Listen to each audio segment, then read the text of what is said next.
पश्यन्नात्मन्नाया बहुभूतं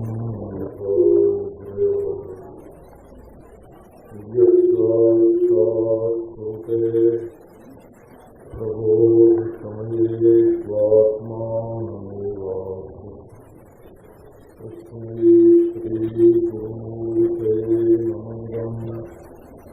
श्रीदक्षिणामूर्तये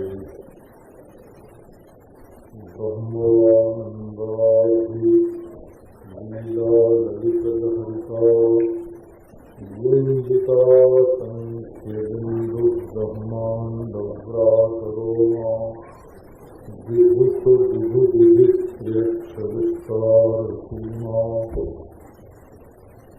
संविद्भूमान् सुमारोज्ज्वलविमलविचित्रस्तनयाभास श्रीपूर्णानन्दतीर्थ मम मनसि मनायात्मभावं विभर्तु यस्य पादप्रभाभ्यस्तः प्रपञ्चो भाति भासुरः तमहं सद्गुरुं वन्दे पूर्णानन्दं चिदात्मकम्। विश्वेतामनुरञ्जनेन जनयन् आनन्दमिन्दीवरश्रेणीं श्यामलकोमलैरुपनयन् अङ्गैरनन्दोत्सवम् स्वच्छन्दं व्रजसुन्दरीभिरधिकः प्रत्यङ्गमालिङ्गितः श्रृङ्गारः चक्षुमूर्तिमानुरमधौ मुग्धो हरिश्रीरपि। ॐ शान्ति शान्ति शान्तिः। नारायण नारायण नारायण नारायण। भगवान सब देश से, काल से, वस्तु से परे अर्थात उनके अधिष्ठान और प्रकाश है। परे मान उधर को नहीं, परे मान इधर को, प्रत्यक्ष चैतन्य रहकर और सर्व देश, सर्व काल, सर्व वस्तु में विहार कर रहे हैं। इसलिए भक्त लोगों को ये स्वतंत्रता है कि चाहे जब जहाँ जैसे वाच्य वाचक शक्ति नानावादानुरोध भगवान का ध्यान दें। वर्षा ऋतु आई, उसमें सूर्य ने 8 महीनों में जो जल पृथ्वी से खींच कर पी लिया था उसको बरसना प्रारंभ कर दिया। जैसे किसी के हृदय में बड़ी करुणा हो, बादल जल बरसने लगे, पृथ्वी संपुष्ट हो गई। जैसे किसी को सकाम उपासना फल रही है। रात्रि के मुख में रात्रि के प्रारंभ में अंधेरा, वर्षा ऋतु, खड्डे जुगनू तो बहुत कम थे, परंतु ग्रह सब बादल में दिखते हैं। ठीक वैसे जैसे कलयुग में पाखंडी लोग चमकने लगते हैं, उठ जाते हैं, और जो सत्पुरुष हैं, वेद हैं, वे छिप जाते हैं। इस जैसे वर्षा ऋतु का वर्णन गोस्वामी तुलसीदास जी महाराज ने रामायण के किष्किंधा कांड में किया है। वो प्रायः सब यहीं से लिया हुआ है। मंडूक सूक्त ऋग्वेद में है, तो बोले देखो मंडूक अपनी ध्वनि करते हैं ऐसे जैसे ब्राह्मण वेद का पाठ करते हैं। अवश्य ही मंडूक सूक्त से परिचय रहा होगा उनका, नहीं तो वेदक ध्वनि को मंडूकक ध्वनि के समान बताना अनपढ़ आदमी के लिए तो संभव ही नहीं। वो बहुत बड़ी विद्या की सूचना है वो। इस तरह जब वर्षा ऋतु का प्रभाव चारों ओर व्याप्त हो गया, तब भगवान श्री कृष्ण गायों को लेकर के वृंदावन में जाएं, आगे आगे गैया, पीछे पीछे ग्वाल बाल, साथ बलराम जी। गैयाओं का पेट, गैया मैया का पेट जल्दी से भर जाए, उनके स्तन से दूध गिरता चले, वो हरी हरी घास, कोई खट्टी कोई मीठी, दूध जब भरे उनके ऊपर तो दही जम जाए। ग्वाल बाल जो है वो वृंदावन में गायों का तो दूध पिए और दही भी उनको वहीं मिल जाए, जमा हुआ दूध। भगवान कभी कंद खाते, कभी मूल खाते, कभी फल खाते, कभी गुहा में रहते, कभी पेड़ के गोद में रहते, कभी दही भात आ जाता घर से, तो धुली धुलाई खिला पर रख करके और उसका भोजन करते। गाय बैल झट चर्च जला के और बैठ जाते। देख करके वर्षा ऋतु की शोभा भगवान श्री कृष्ण को बड़ा आनंद आया। थोड़ी दिनों के बाद आ गई शरद ऋतु, क्योंकि भगवान की सेवा करने के लिए ऋतुओं को भी उतावली रहती है और सुख का जो समय है वो बहुत जल्दी बीत जाता है। भगवान जिन में विहार कर रहे हैं वो समय, अब शरद ऋतु आई तो कमल खिल गए, जल स्वच्छ हो गए, जैसे कोई जोग भ्रष्ट हो गया हो और फिर से योगाभ्यास करके उसने अपने चित्त को निर्मल बना लिया हो। और आकाश में जो मेघ हैं वो कम हो गए, जो कीचड़ वीचड़ की धरती पर वो भी कम हो गई, जो धुआं बादल हुआ करता था वो भी कम हो गया। जैसे चारों आश्रमियों का पाप श्री कृष्ण की भक्ति आने से दूर हो जाता है, ऐसी शरद ऋतु आने से सारी मलिनता जो है वो दूर हो गई। बादल अपना सर्वस्व त्याग करके बड़े सुखी हुए, जैसे ईशा का त्याग होने पर मुनियों को सुख मिलता है। इस प्रकार महाराज शरद ऋतु आई, भगवान विहार करते हैं। और अब देखो काल संपदा है, जल संपदा है, सुगंध संपदा है और गोधन की संपदा है और स्वजन की संपदा है। भगवान श्री कृष्ण ने विहार करने के लिए प्रवेश किया। अब वो भगवान श्री कृष्ण कि वहाँ प्रवेश करते ही वन में अपना सारा सौंदर्य प्रकट कर दिया। वन की पंक्तियां सुनित हो गई, भाव कि पुष्प खिल गए, भक्त वृंद वाले हो गए, बड़े बड़े वैदिक ब्राह्मण जैसे वेद मंत्र का पाठ करते हों, हृदय सरोवर स्वच्छ करिए और वृत्ति सरिता का जो प्रवाह है वो लगातार की ओर होना चाहिए। और महेंद्र माने पर्वत की दृढ़ता के लिए ऐसे भक्ति वन में, वृंदावन में मधुपति भगवान ने प्रवेश किया। मधुपति रवदास ये मधुवंशियों के पति हैं, राजा हैं, गोचारण के लिए जा रहे हैं।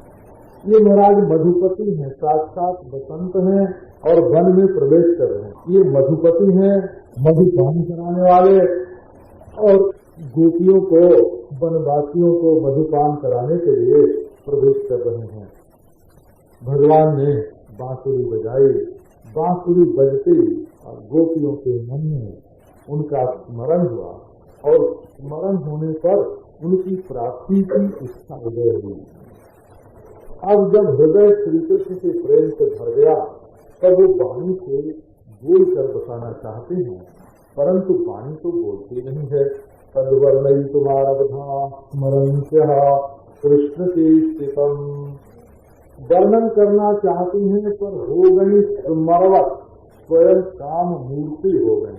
स्मरणत्या, स्मरवत आचरणत्या, जैसा काम होता है वैसे उनका आचरण, काम का आचरण हो गया प्रिय प्रिय प्रिय, और वाणी निकली नहीं। तब उनके हृदय में, उनके मन के सामने आकर के भगवान प्रकट हो गए। बल्हा पीडम नटवरवपुः कर्णयोः कर्णिकारम् बिभ्रद्वासः कनककपिशम् वैजयन्तीम् च मालाम् रन्ध्रान् वेणोरधरसुधया पूरयन् गोपवृन्दैर्वृन्दारण्यम् स्वपदरमणम् प्रादिशद्गीतकीर्तिः। भगवान श्री कृष्ण का मुकुट जो है वो मयूर की पांख का है।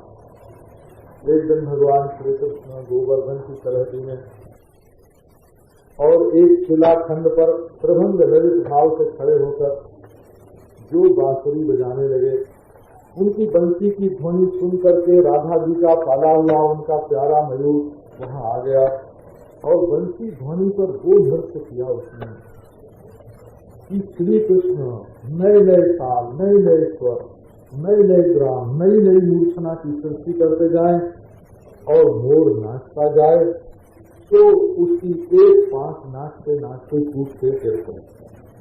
भगवान ने कहा हमारे बंसी बजाने से प्रसन्न होकर उसने पुरस्कार दिया है। बांसुरी बजाना बंद करके दोनों हाथ से उठाया और उसको अपने सिर में लगा दिया। बरहापीडम राधा प्रिय मयूरस्य बरहम। महाराज ये बरहापीडम क्या है? बोले बरह माने ब्रह्म होता है, मयूर की तो होता ही है, वही धातु है महाराज, गृह धातु। उससे बरहति गृह धातु है, वादी में उससे बरहति रूप बनता है, बरहति का बरहा है। बरह माने ब्रह्म वृद्धिशील पदार्थ जो बढ़ जाता है नाचने के समय, उसी को तो बरह बोलते हैं, बड़ा भारी। तो उसको भी आपूजित करने वाला महाराज ब्रह्म भी भगवान श्री कृष्ण के इस मयूर पिच्छ मुकुट को देख करके पूजित हो जाए तो क्यों? बोले ब्रह्म पुच्छम प्रतिष्ठा। पिच्छ तो ब्रह्म का साक्षात स्वरूप है। नटवर का स्वरूप और नटवच्च बरवच्च बपुर्जस्य, नट के समान अभिनेता का स्वरूप है और वर माने गायत्री में वरेण्यम करके जिसका वर्णन किया हुआ है उस वर का स्वरूप है। और वम अमृतम पुष्णासी बपू है, नारायण कानों में कर्णिकार का पुष्प और मतवालेपन का सूत्र है। और पीताम्बर राधा रानी के शरीर के रंग का जो वस्त्र है वो धारण किए हुए हैं। 5 भावों के पुष्पों से बनी हुई वैजयंती माला गले में है और बेड़े के छिद्र होती है। बेणु एक तो बांस है, कोई अच्छी जाति की लकड़ी नहीं है, बेणु है, वो भी पुरुष है। पुरुष में भी महाराज गांठ वाला है, छेद वाला है, जला हुआ है। ऐसे बेणु के जो छिद्र हैं उन छिद्रों को भी अपने अधरामृत से भर रहे हैं। और कितने कोमल शील हैं, कितना सुंदर स्वभाव है। और गोप वृंद उनकी कीर्ति का गान कर रहे हैं और अपने पद वैकुंठ से भी ब्रह्म से भी रमणीय जो वृंदावन धाम है उसमें प्रवेश कर रहे हैं, ग्वाल बाल कीर्ति का गान कर रहे हैं। रंध्रान वेणोरधर सुधया पूरयन् गोप वृंदै वृंदारण्यम स्वपदरमणम प्राविशद गीत कीर्तिः। वेणु माने वस्त्र इष्ट वयो सौ अणुजस्मात् असौ वेणु। वेणु किसको कहते हैं?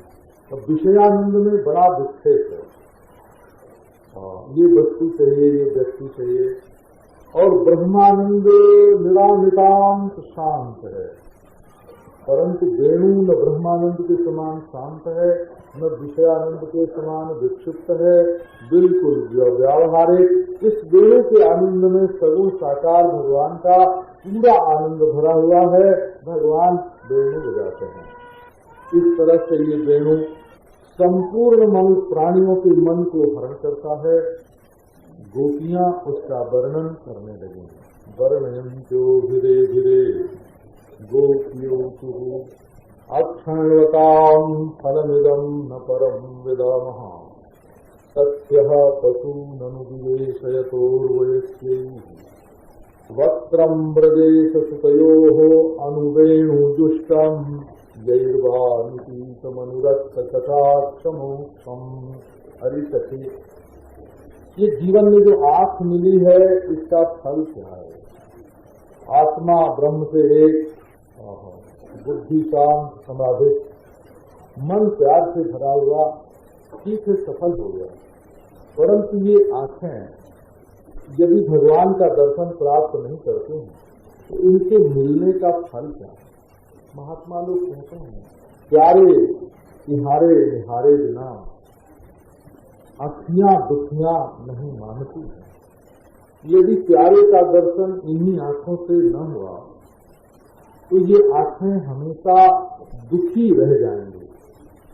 तो आत्मा सफल है, बुद्धि सफल है, समाधि सफल है, मन सफल है, परंतु यदि इन्हीं नेत्रों से इसी विश्व में परमेश्वर का दर्शन न हो तो क्या आँखें केवल संसार का विषयों का दर्शन करने के लिए ही मिली हैं? तो आँख वालों को आँख मिलने का फल इतने है कि ये जो गायों के आगे पाछे चल रहे हैं बलराम जी के साथ, श्याम सुंदर, इनके मुखारविंद का दर्शन हो। जिसने अपनी आँखों से उस वेणुजुष्ट मुखारविंद को देख लिया या अनुरक्त कटाक्ष मोक्ष को देख लिया तो उसी के का जीवन सफल है। आगे बढ़ते हैं, ग्वाल बालों की गोष्ठी जोड़ती है, नट के समान जाते हैं। गोपियां कहते हैं कि इस बांसुरी ने क्या ऐसा पुण्य किया है कि ये हमारे प्यारे दामोदर के अधरों की सुधा को पूर्णतः पीती जाती है।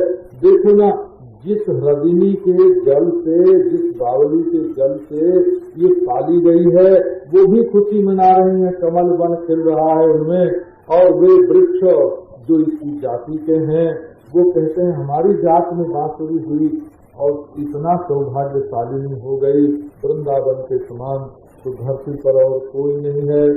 क्योंकि वृंदावन के चप्पे चप्पे में श्याम सुंदर के चरणारविंद के चिन्ह लगे हुए हैं।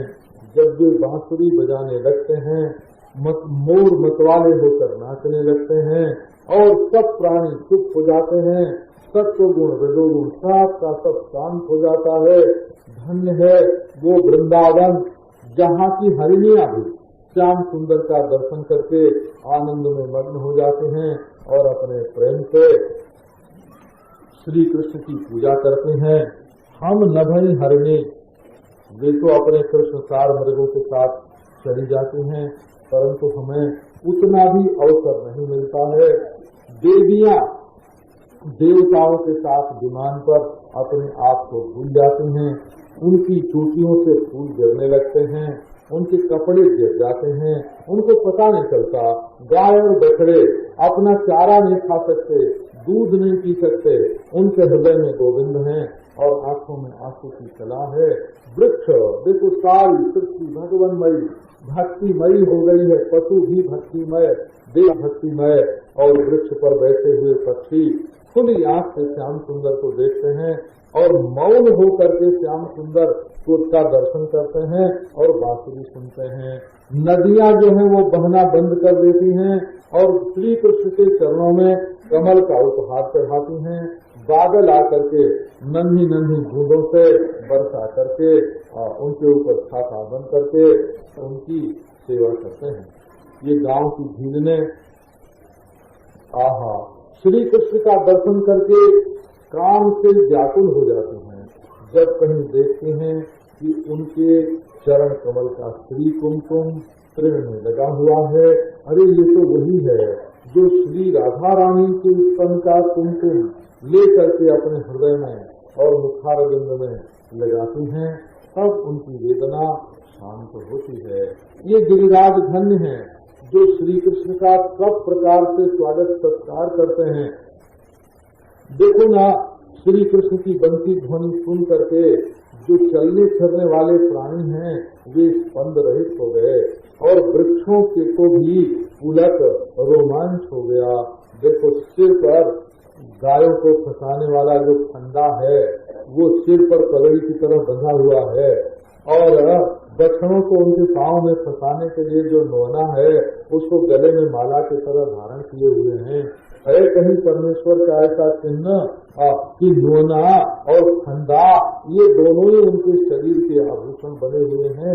विचित्र हैं ये श्री कृष्ण, इसको कहते हैं वेणुगीत। इसका रहस्य ये है कि मनुष्य के जीवन में कभी कभी भगवान का संयोग होता है और ज्यादा करके वियोग की ही अवस्था वर्तमान रहती है। अब संयोग में तो सुख मिले और वियोग में क्या हो भक्त प्राणी वियोग में अपना जीवन कैसे व्यतीत करे। तो उसके लिए बताया कि जब श्री कृष्ण गोचारण के लिए चले जाते थे तब 5-10 गोपियां मिल के बैठती थी दीवानी, और कृष्ण के सौंदर्य की, उनके माधुर्य की, उनकी बंसी ध्वनि की आपस में चर्चा करती थी। और इसी तरह से अपने प्यारे की चर्चा करने में उनका समय बीतता था। तो जिसको भी भगवान के वियोग का अनुभव होता हो उसको इसी प्रकार अपना समय व्यतीत करना चाहिए। अभी हमारे सामने ला के वेणुगीत पुस्तक रख गई, आगे लेके बनारस से आए हैं। वेणुगीत पर पहले प्रवचन हुआ था ना यहाँ बिरला मंदिर में, अब वो महाराज देख करके थक गई। आप देखो इसको नारायण। तो ये वेणुगीत आवाज से चालू हो जाता है। हंसिताय मद्री श्री सुतोवाच हेमंते प्रथमे मासी नंद व्रज कुमारिका हेरुर्भविष्यं भुञ्जानाः शास्यायन्यर्चन व्रतम्। अब मन में लालसा तो बहुत हो पर उसके लिए प्रयास न करे तो वो लालसा बांध हो जाती है। जब कुछ पाने की इच्छा है आपके मन में तो उसके लिए प्रयत्न भी करना चाहिए।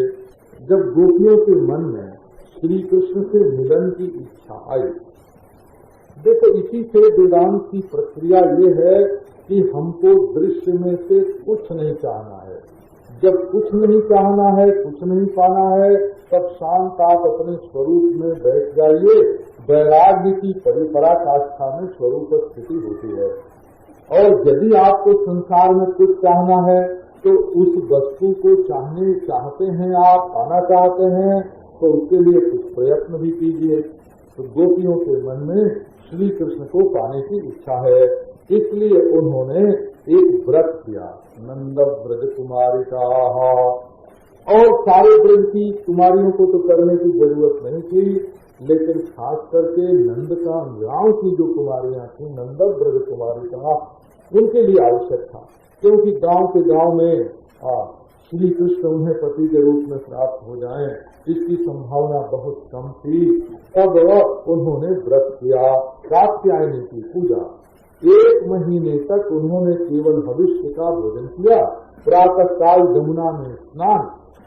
अब देखो व्रत तो उनका ये है भविष्य भोजन, और कात्यायनी की पूजा है उसके साथ, और रोज यमुना में स्नान है, और देवी की मूर्ति बना करके और उसकी पूजा भी है, और मंत्र का जप भी करते हैं, गंध दीप आदि से पूजा करती हैं, कात्यायनी महामाया मंत्र का जप करती हैं, और कृष्ण कृष्ण कृष्ण ऐसा गान करती हुई जाती हैं।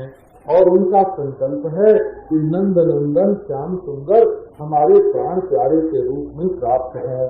जब भगवान श्री कृष्ण के मन में ये बात आई कि गोपियों को तो जरूर मिलना चाहिए, तो अपने सखा संघातियों को लेकर के वहाँ पहुँच गए और बोले कि अरे गोपियों, तुम हमको पाना चाहते हो, देखो हम तो तुमसे इतना प्रेम करते हैं कि तुम्हारी सेवा करने के लिए तुम्हारे जो पहने हुए वस्त्र हैं उनको भी संभाल करके रखते हैं।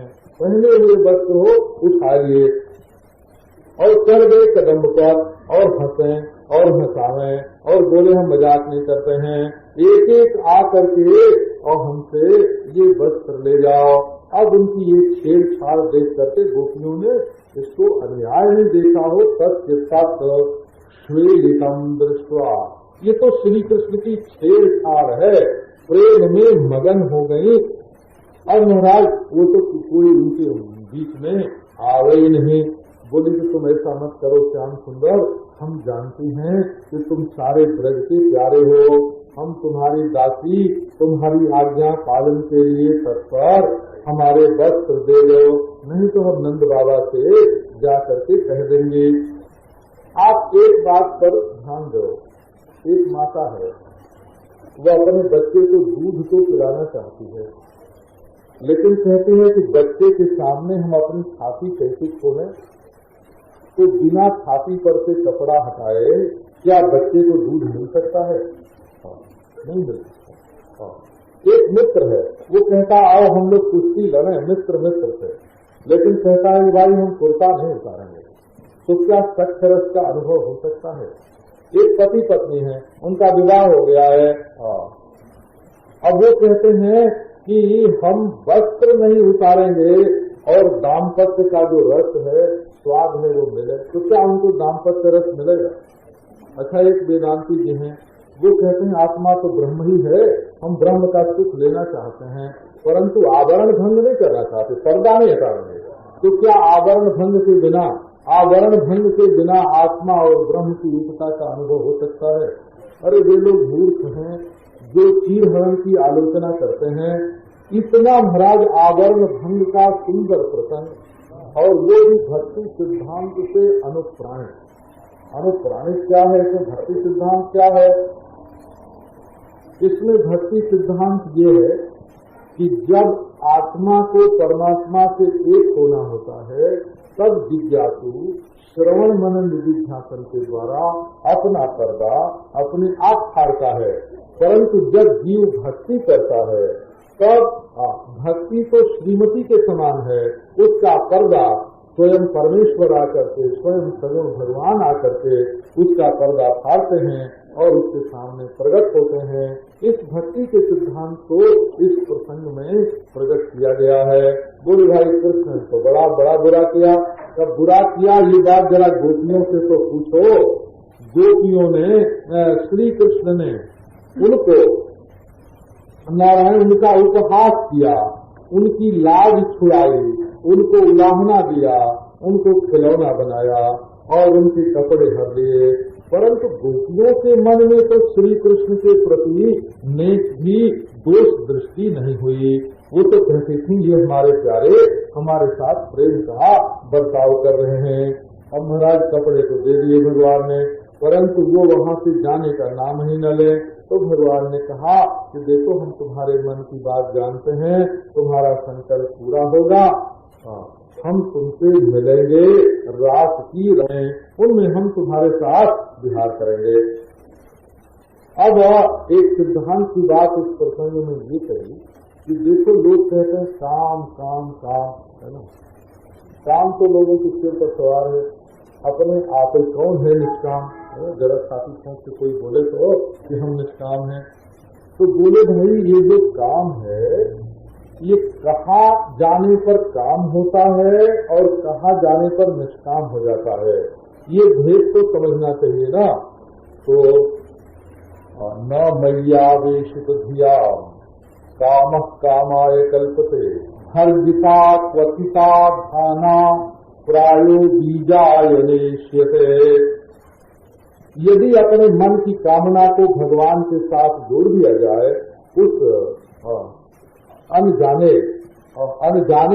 प्रियतम की ओर चला जाए और अनमिले साजन से मिलने की इच्छा होए, तो उसमें शारीरिक संग तो मिलता नहीं और काम हो जाता है चरता, तो उसका नाम काम नहीं होता है।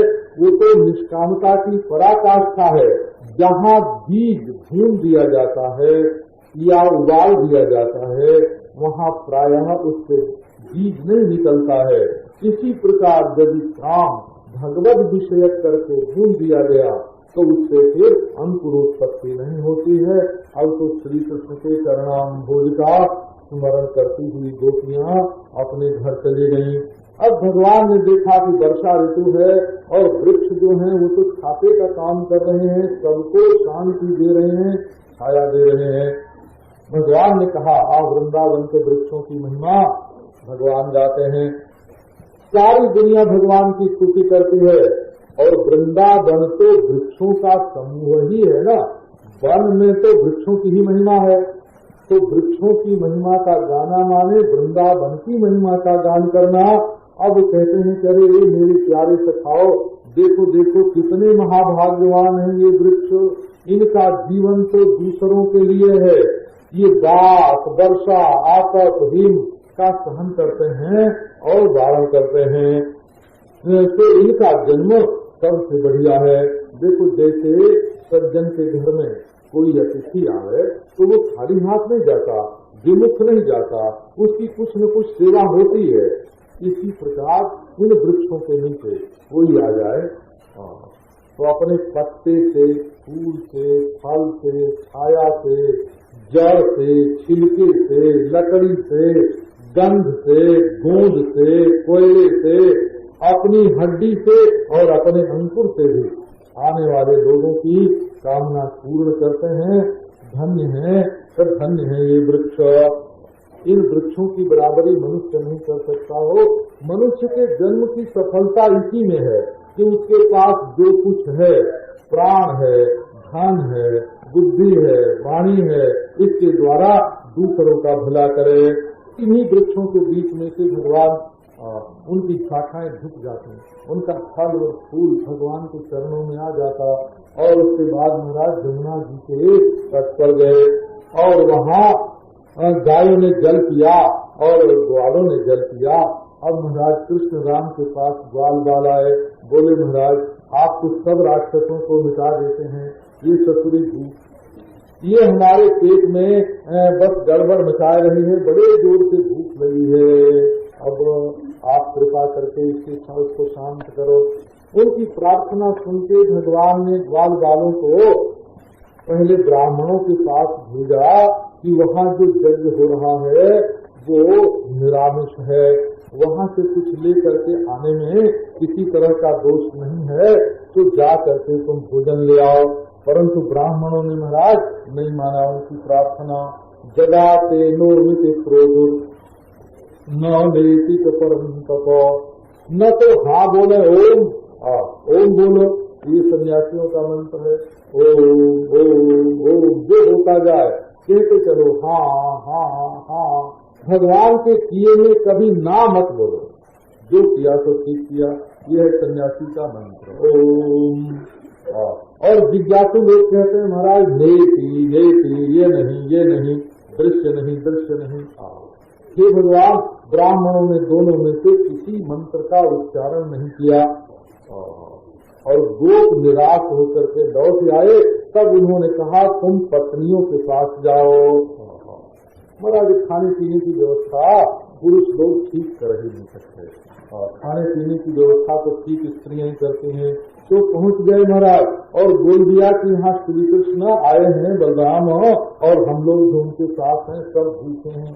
अब तो ऐसी उतावली आई उन ब्राह्मणियों में, चतुर्विधम बहुगुणम अन्नमादाय भाजनैहि।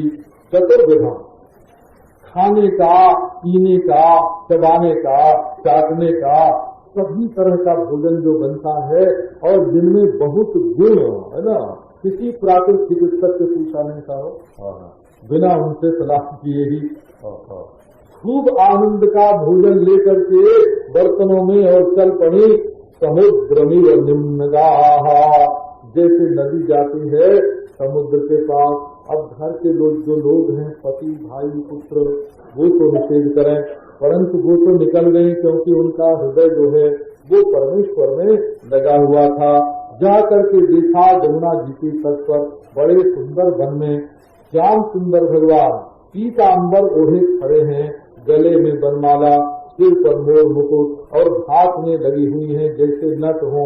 एक सखा के कंधे पर बायां हाथ रख करके दाहिने हाथ से कमल घुमा रहे हैं और मंद मंद मुस्कुरा रहे हैं। तो पहले तो उन्होंने भरा उनको देखा और आंखों के रास्ते से अपने हृदय में प्रवेश कराया, उनके दुख दूर हो गए। अब भगवान ने कहा स्वागत है देवियों, तुम लोग सब कुछ छोड़ छाड़ करके हमारे पास आई हो। असल में परमेश्वर के लिए संसार की जितनी वस्तुएं हैं वो इसलिए है कि हमारा जीवन सफल हो, और जीवन तब तक सफल नहीं होता जब तक परिपूर्ण परमेश्वर का साक्षात्कार नहीं होता। जब तक ये बिंदु सिंधु में न मिल जाए, जब तक ये सांस हवा में न मिल जाए, तब तक सांस की कोई सफलता नहीं है।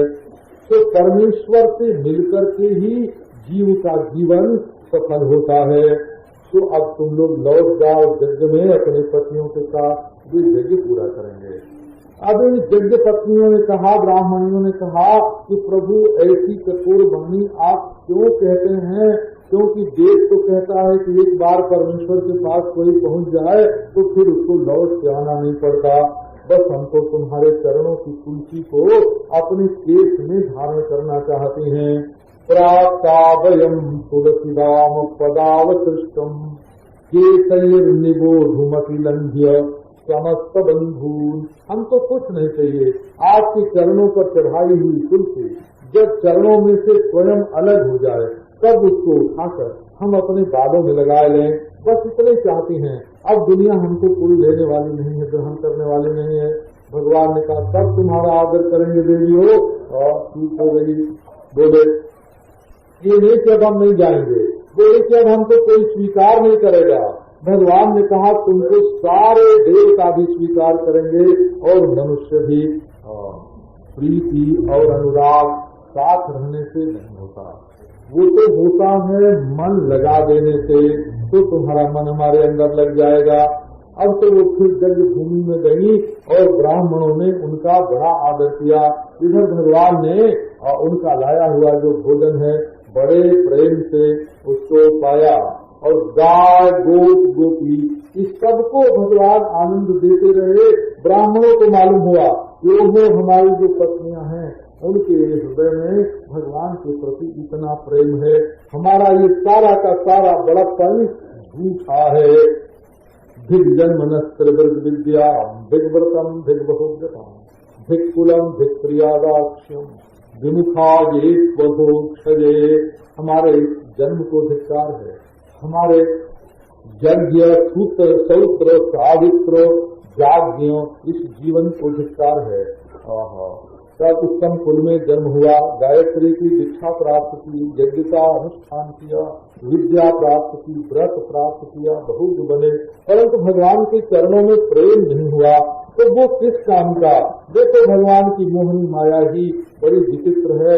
हमारी ये पत्नी जिनको न कोई यज्ञोपवीत संस्कार हुआ, न गुरुकुल में वास हुआ, न तप न आत्ममीमांसा, उनके हृदय में इतनी गुरु भक्ति है और हम उससे वंचित हैं।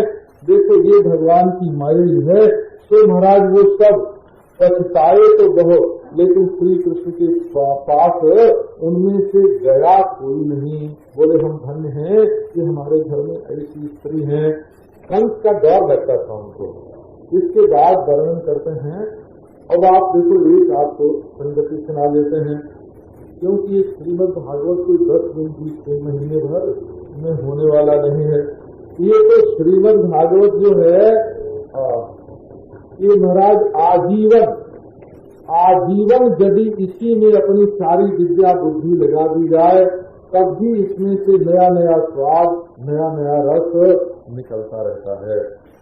हे भगवान, गोपियों ने पहले तो श्री कृष्ण का दर्शन किया, फिर विरह ने उनके हृदय पर काबू कर लिया। सब वो वेणुगीत गा गा करके उनकी चर्चा करने लगे। फिर उन्होंने उनको प्राप्त करने के लिए कात्यायनी व्रत किया। भगवान ने प्रसन्न होकर वरदान दिया। अब पहली बात यह है कि उनके वरदान को पूर्ण करने के लिए परिस्थिति बिल्कुल ठीक हो। ये दुनिया में ब्राह्मण लोग जो है ना, ये भी धर्म और शास्त्र और मर्यादा इसका बहुत नाम लेते हैं। तो पहले उनके घर की स्त्रियों को ही अपना प्रेमी बना लिया महाराज, और ब्राह्मण लोग बिल्कुल पछताने लगे कि हाय हाय वैसा प्रेम हमारे मन में नहीं। अब महाराज उसके बाद जब ब्राह्मण लोग अनुकूल हो गए तब भगवान ने क्या किया कि देवता और यज्ञ भी अनुकूल होना चाहिए, और लोग देखें कि श्री कृष्ण हमसे कितना प्रेम करते हैं, कितनी सहानुभूति करते हैं। तो महाराज वर्धन का प्रसंग आ गया। अब बलराम और श्री कृष्ण स्नान करके बढ़िया वस्त्र पहन करके और चंदन लगा करके बाल संवार करके मैया ने खूब खिला पिला दिया और उसके बाद खुश खुश हंसते हुए नंद बाबा के चरणों में गए और जा करके उनसे पूछने प्रणाम करके रोज प्रणाम करने जाते थे। मनुस्मृति में कहा हुआ है कि जो बालक प्रतिदिन अपने बड़े बूढ़ों को प्रणाम करता है उसकी 4 बात बढ़ती है। अभिवादनशीलस्य नित्यम वृद्धोपसेविनः चत्वारि तस्य वर्धन्ते आयुर्विद्या यशो बलम्। जो बालक प्रतिदिन अपने बड़े बूढ़ों को नमस्कार करता है उसकी आयु, विद्या, यश और बल ये चारों चीज बढ़ते हैं। तो नंद बाबा के घर में भी यही रिवाज थी। रोज बलराम और कृष्ण नंद बाबा को जा करके नमस्कार करते, उनका चरण छूते और पूछा, महाराज बाबा आजकल ये बड़ी चहल पहल घर में मची है, क्या क्या कारण है, क्या होने जा रहा है, आप हमको बता दीजिए। हम तो आपके बेटे हैं और आपके पराये नहीं है, पराये हों तो उनसे छुपाया जाता है और क्या समझ करके ये यज्ञ किया जाता है, इस क्रिया योग का अभिप्राय क्या है। नंद बाबा ने बताया कि इंद्र जो हैं वो मेघों के देवता हैं और जब उनकी पूजा हम लोग हर साल करते हैं और उनका प्रसाद पाते हैं तो वर्षा होती है और ये हमारा सनातन धर्म परंपरागत धर्म है, इसका त्याग नहीं करना चाहिए। न जातु कामात न भयात न लोभात धर्मम जह्यात जीवितस्याप हेतु हो काम बस लोभ बस भय बस। और मृत्यु के भय से भी अपने सनातन धर्म का परित्याग नहीं करना चाहिए। असल में पूछना यूँ चाहिए कि भाई जब तुम्हारे बाप जनेऊ पहनते थे, दादाजी पहनते थे, वे संध्या वंदन करते थे, तो ऐसे क्या पूछते हो कि हम क्यों करें, तुम कहाँ से अलग से टपक पड़े। तुम यूँ क्यों नहीं पूछते कि क्यों न करें, जब हमारे बाप करते, दादा करते, परदादा करते, सब लोग करते आए हैं। तो अगर कोई आके कहे कि छोड़ दो तो उससे पूछो कि हम क्यों छोड़ें। ये तो निष्काम कर्म की लड़ी अपने साथ जुड़ी हुई है। सनातन धर्म में ये प्रश्न नहीं उठता कि क्यों करें, प्रश्न ये उठता है कि क्यों छोड़ें, छोड़ने का क्या कारण है। तो साथ खेलने के लिए न छोड़ें, गप फांकने के लिए न छोड़ें, है ना, झंडा उठा के सड़क पर चिल्लाने के लिए न, है ना, क्यों छोड़ें, आखिर छोड़ते क्यों हैं। तो महाराज श्री कृष्ण भगवान के मन में आया कि अब जरा इंद्र को चढ़ाना चाहिए। तो उन्होंने कहा कि ये तो प्रकृति के राज्य में महाराज नेचर ही सब कुछ है ना। तो ये प्रकृति जो है का इसी से सब काम अपना होता है। रजोगुण से मेघ बनते हैं और कर्म से प्राणी का जन्म होता है, अपने कर्म के अनुसार सुख दुख मिलता है। ईश्वर भी किसी को कर्म का फल दे तो कर्म के अनुसार दे। तो किमिंद्रेण भूतानाम, इंद्र क्या करेगा इसमें, कब अपने अपने स्वभाव के अनुसार चल रहे हैं और सब कर्म के अनुसार हो रहा है। इसलिए मनुष्य को प्रकृति पर आश्रित रह के अपने कर्म के अनुसार फल प्राप्त करना चाहिए। इसमें इंद्र बावड़े की, इंद्र बापुड़े की क्या जरूरत है। हमारे न गांव है और न जनपद है और हम तो वन में रहते हैं। नित्यम बनौ तो वन शैल निवासिनः, हम तो पहाड़ी लोग हैं, जंगली लोग हैं, हमारे तो घर भी नहीं है, छकड़े लेकर इधर उधर भटक जाते हैं। इसलिए पूजा करनी है तो पहाड़ की पूजा करो, ब्राह्मण की पूजा करो।